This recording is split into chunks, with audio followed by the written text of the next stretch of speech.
The 5th of October, 2021, Washington, D.C. A former Facebook product manager sat before the U.S. Senate with a calm voice and thousands of pages of internal documents.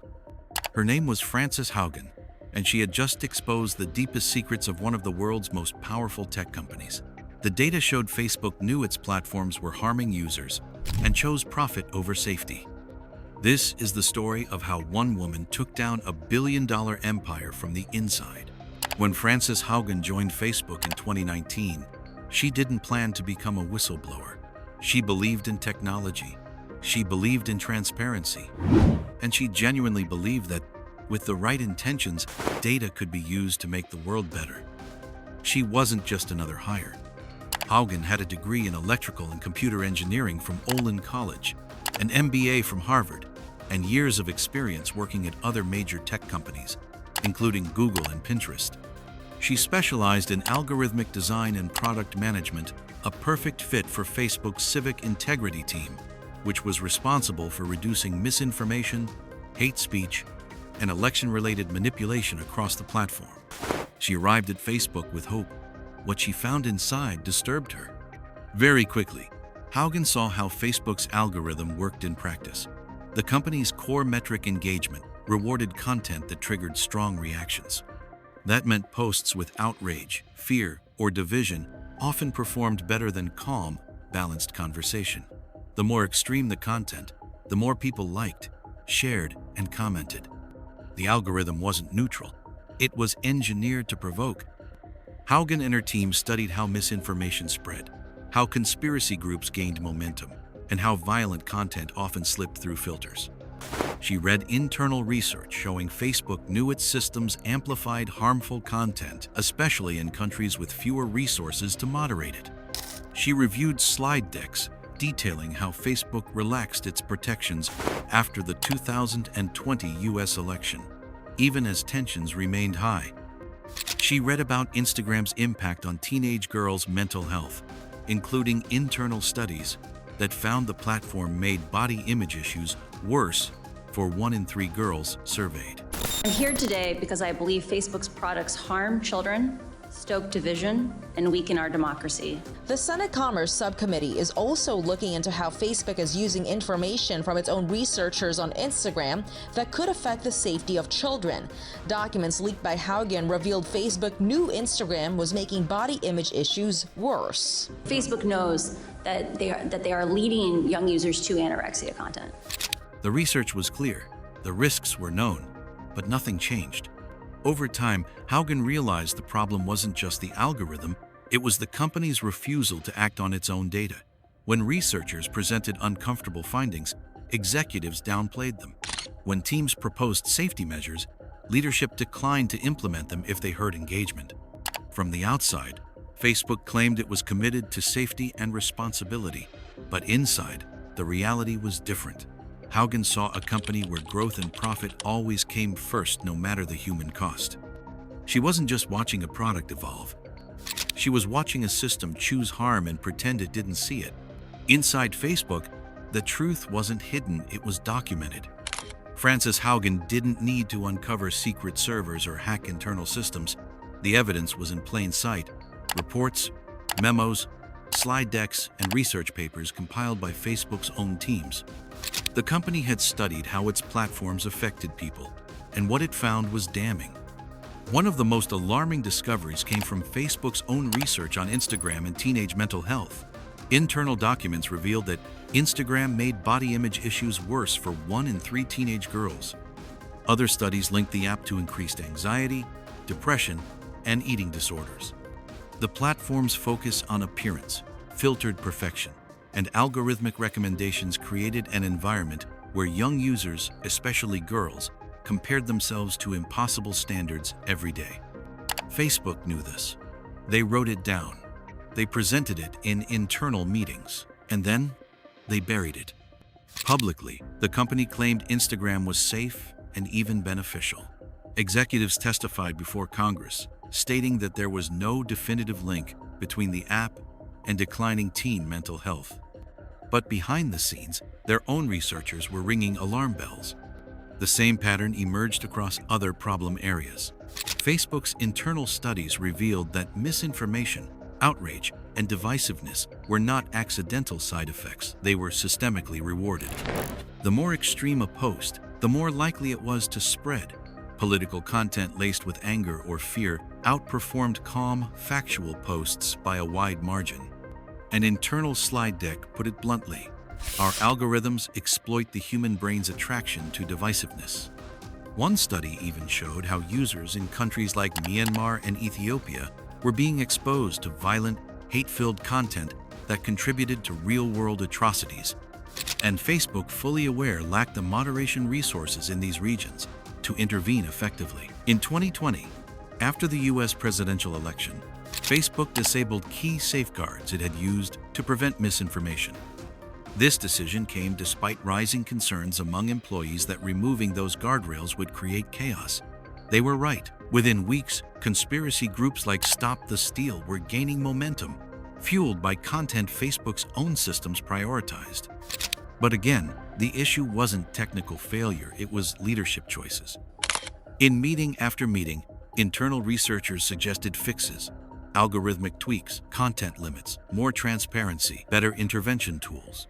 Again and again, top executives refused. The risk? A potential drop in user engagement, and with that, a drop in ad revenue. Frances Haugen saw a pattern: truth buried, warnings ignored, growth prioritized. Facebook wasn't blindly chasing profit. It was knowingly sacrificing safety to protect it. Frances Haugen hadn't come to Facebook to take it down. Like many others, she had joined the company with a belief that technology could be used for good. But over 2 years inside, as she read research after research report, as she watched leadership bury problems, fire warning shots into the void, and then do nothing, that belief started to fracture. The documents didn't just show isolated flaws.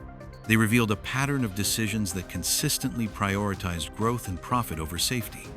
Time and again, Haugen saw ethical options dismissed for business reasons. The more she read, the more she realized something chilling: Facebook wasn't going to fix itself. But what could she do? Inside the company, dissent came at a cost. Speaking out internally meant being labeled difficult. Going to the press meant violating non-disclosure agreements. And leaking documents from one of the most powerful tech companies on Earth? That could mean career suicide or worse. Haugen began documenting everything. She copied thousands of pages of internal research, emails, charts, and slide decks, meticulously organized evidence that proved Facebook knew about its harms. She didn't take everything, only what mattered. Documents that showed Facebook's internal knowledge of how its platforms impacted mental health, democracy, and public safety. She studied whistleblower protections under US law, consulted lawyers, and reached out to trusted contacts in journalism and government. Every step had to be deliberate, every move planned. The pressure was enormous. She knew what Facebook was capable of. The company had spent years crushing criticism, silencing leaks, and protecting its public image at all costs. She feared retaliation. She feared being sued into silence. She feared that if she failed, or if no one listened, it would all be for nothing. And the decision to go public wasn't just professional, it was personal. Haugen had seen friends drawn into online rabbit holes. She'd seen family members radicalized by content Facebook's algorithm had fed them. She wasn't just speaking for herself. She was speaking for everyone the system had touched and damaged. But she also knew something else. Someone had to do it. Haugen wasn't the first Facebook employee to raise concerns, but she was the first to bring receipts, and the first to make it public at this scale. In September 2021, she quietly began working with journalists at the Wall Street Journal. The resulting investigation would become known as The Facebook Files, a bombshell series that laid out in vivid detail how Facebook ignored internal warnings, amplified toxic content, and knowingly put millions of users at risk. And as the story gained momentum, Frances Haugen prepared to do what few had done before her: step out of the shadows and tell the world what she saw, no matter the cost. The leak began quietly. A few internal documents passed discreetly to a team of investigative reporters at the Wall Street Journal. But within days, Those documents would become headlines around the world. In September 2021, the Facebook files hit the front page. The revelations were staggering. Facebook had known for years that Instagram harmed teenage girls' mental health. It had suppressed efforts to control hate speech and misinformation in developing countries. It had dismantled internal safeguards after the 2020 US election, allowing conspiracy groups to thrive. And above all, it had repeatedly chosen growth and engagement over safety, even when it meant real-world harm. The stories went viral. Lawmakers on both sides of the aisle demanded answers. Television anchors read quotes from internal Facebook memos live on air. Advocacy groups reignited campaigns for tech regulation. Facebook, once insulated by lobbying and brand loyalty, was suddenly cornered. And behind the scenes, Frances Haugen prepared for the next step. Until this point, she had remained anonymous. But the scale of the story and the growing demand for accountability required a face. So just weeks after the leaks began, Haugen appeared on 60 Minutes, stepping into the public eye with composure and clarity. She didn't sound angry. She didn't rant or accuse. She explained. With quiet determination, she laid out how Facebook had built a machine that rewarded outrage, ignored harm, and refused to take responsibility. She described algorithmic tweaks that prioritized profit over truth. She spoke not as a rebel, but as a product manager, someone who understood the system from the inside. The next day, she testified before the U.S. Senate Subcommittee on Consumer Protection. Lawmakers praised her courage. Some called for new legislation. Others compared her to whistleblowers from the tobacco industry and Big Pharma. Journalists declared that her testimony had forever changed the conversation about big tech. For Facebook, the damage was immediate and public. The company scrambled to discredit her, claiming her leaks were taken out of context. CEO Mark Zuckerberg issued a lengthy statement defending the platform's work and denying any wrongdoing. But the momentum had shifted. One woman, one leak, and the curtain had been pulled back on one of the most powerful companies in history. Frances Haugen's testimony didn't just shake Facebook, it sent tremors across all of Silicon Valley. Within days of the leak going public, Facebook stock dropped by billions of dollars in value. Investors were rattled. Employees were demoralized. Internal message boards flooded with questions leadership couldn't answer. For a company that prided itself on mission-driven culture, the trust was fracturing from the inside. Facebook launched a media offensive. Executives claimed Haugen had never worked on Instagram, dismissed the leaked research as misinterpreted, and insisted that the company had already made significant improvements. But the damage was done. The narrative had shifted, and Facebook was no longer seen as just a social platform. It was being discussed as a public health risk. That shift rippled outward. Other tech companies began re-examining their own practices. Whispers turned into internal reviews. Employees at YouTube, Twitter, and TikTok started asking questions about how their own algorithms handled outrage, misinformation, and vulnerable users. Haugen had done more than leak documents. She had cracked open a conversation that many tech leaders had long tried to avoid. In Washington, new momentum surged around tech regulation. Lawmakers proposed bills targeting algorithmic transparency, data ethics, and platform accountability. For years, efforts to regulate big tech had stalled in partisan gridlock. Haugen's documents changed that. Her testimony gave legislators something they'd lacked before: proof. Meanwhile, in Europe, regulators moved quickly. The EU revived portions of the Digital Services Act, citing Haugen's disclosures. Lawmakers in the UK called for expanded investigations into platform responsibility for online harm. Facebook's public image as a tool for connection was being replaced by something darker, a system that amplified harm and knew it. Academia and civil society joined in.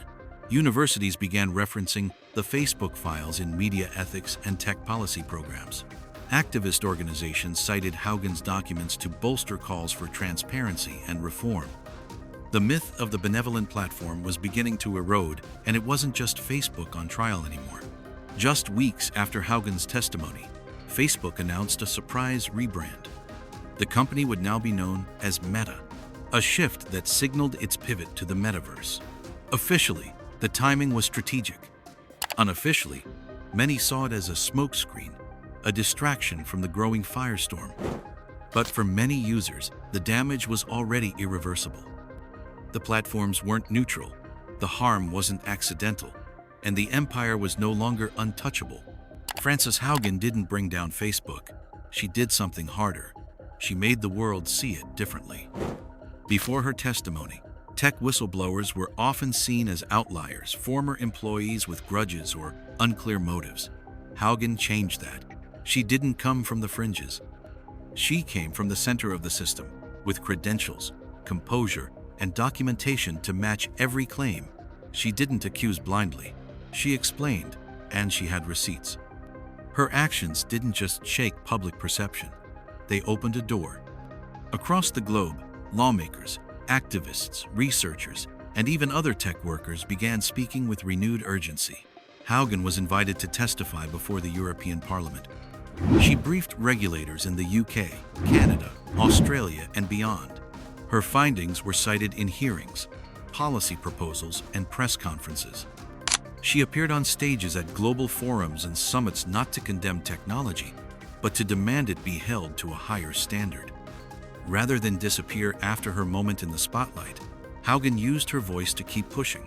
She launched a nonprofit focused on algorithmic transparency, platform accountability, and whistleblower protection.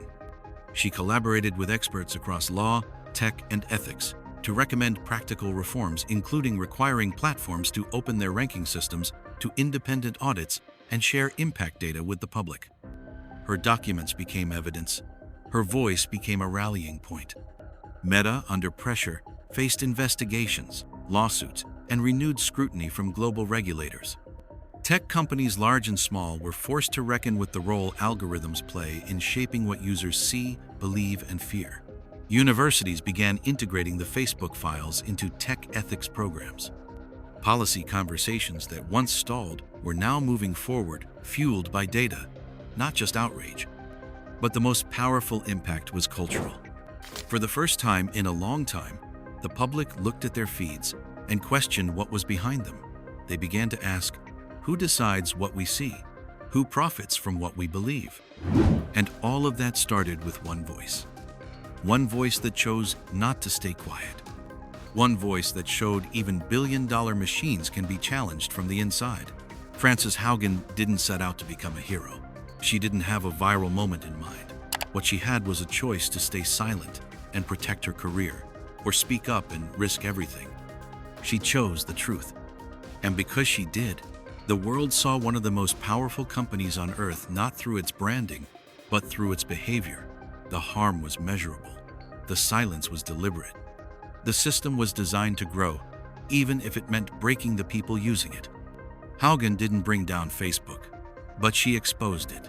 And in doing so, she reminded us that no platform, no executive, no billion-dollar algorithm is beyond scrutiny. Her story wasn't about revenge. It was about responsibility. If you believe stories like this deserve to be told, stories that challenge power, demand transparency, and give voice to those who speak up when it matters most, then like, subscribe, and turn on notifications. Because there are more voices like hers, more systems like these, and the next one to be exposed might already be in motion.